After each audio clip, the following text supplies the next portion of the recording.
Another story here. This is from the AP.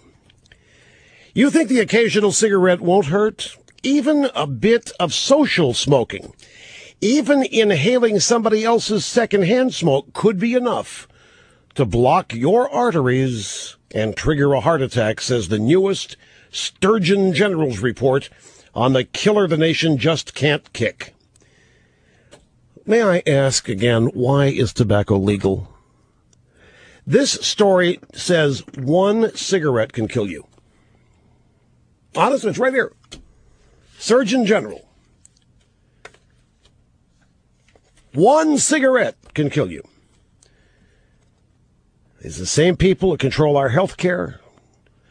They want to determine which procedures we can and can't receive. Lung cancer is what people usually fear from smoking, and yeah, that can take years to strike. But today's report says there's no doubt tobacco smoke begins poisoning immediately, as more than 7,000 chemicals in each puff rapidly spread through the body to cause cellular damage in nearly every organ. There's no doubt. There's no doubt. Just like there's no doubt that man-made global warming is going to kill us all. There's no doubt, right?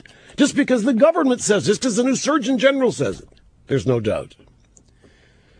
Surgeon General is Regina Benjamin. She said that one puff on that one cigarette could be the one that causes your heart attack.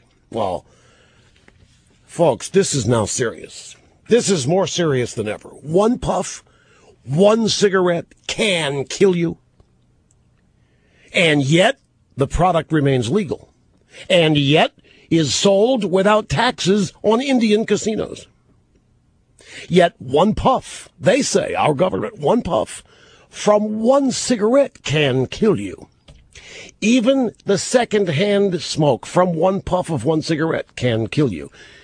Now, if this is true, they should make a scary movie out of this. You know, riding in an elevator, somebody pulls out a cigarette, one puff, and they die. One puff. Do a scary movie about this. People die in droves just taking one puff. Or somebody sitting next to somebody outside. Smoker has to go outside, takes one puff, and somebody standing next to him inhales the secondhand smoke and has a cerebral hemorrhage or a heart attack and dies repeatedly throughout the movie. How else to convince people of the dire threat cigarettes pose? And then maybe we can bring smokers up on manslaughter charges. I know they're paying via taxes the health care for children and so forth, but I mean, one puff of one cigarette can kill a bystander? Manslaughter. This is the closest thing to murder I've ever heard, and yet the product remains legal. I don't want to hear anything more about guns from these people. The cigarette, one puff, one cigarette, that's more deadly than a gun, folks. You got to, statistically,